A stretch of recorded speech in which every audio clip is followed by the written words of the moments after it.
develop larger holes due to the longer aging specific to their kids. So ito na nga, sasagutin na natin yung most common question sa atin sa TikTok about French. Gaano katagal bago ka matuto nung lengguwahe na yon? So mostly, ang sinasabi ng ating mga tutors sa SLE, it will take 3 months each level. So may different level kasi siya, di ba?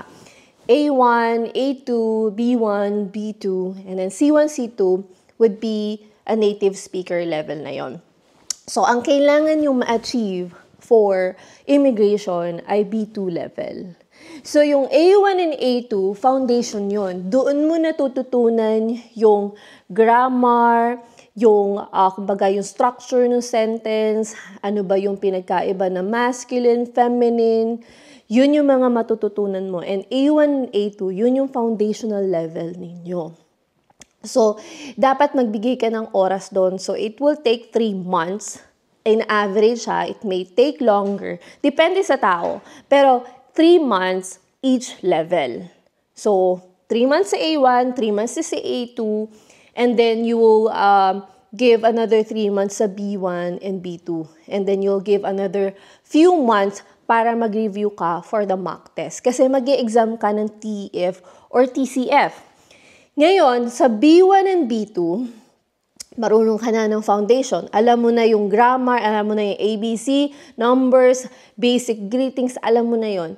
Sa B1 and B2, independent ka na doon. Nakakapagsalita ka na, pero mas hahasain ka. Mas marami kang vocabulary na malalaman, and then nakakapagbasa ka na ng article, nakakapagbasa ka ng blogs, nakakapag-communicate ka na sa native speakers. So yon, bago mo marating yung B2 level, which is yun yung requirement for immigration, it will take time. Kaya kung ito yung tinitignan yung pathway, yung immigration pathway, for French, then dapat simulan mo na siya ngayon kasi hindi ka makakapasok agad-agad kasi it will take time for you to learn the language, especially kung wala ka as in alam sa French. Pero possible na marating mo yung B2. Kailangan lang ng tiyaga and consistency, mag-practice talaga. Bukod sa tutoring mo, di ba? Meron kang tutor, bukod doon sa mga sessions mo sa kanila, kailangan din nagbubuno ka ng oras sa sarili mo for self-review. Kasi hindi kaya na nakaasa ka lang sa tutor. So, kailangan talaga ginagawa mo yung mga review materials, di ba? So, maglalaan ka ng oras dito, yes.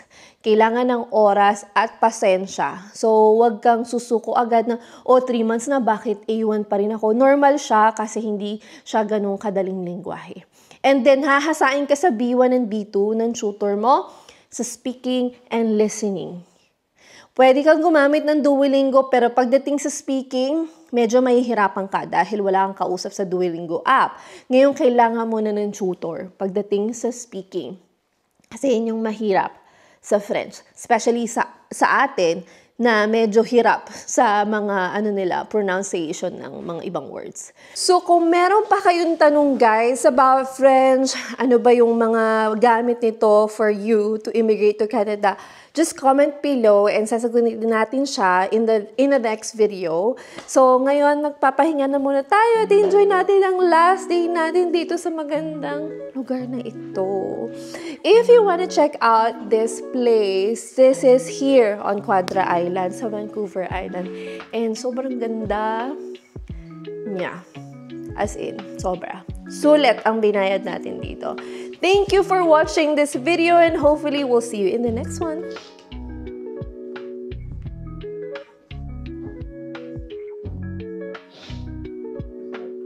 Oh, I saw it.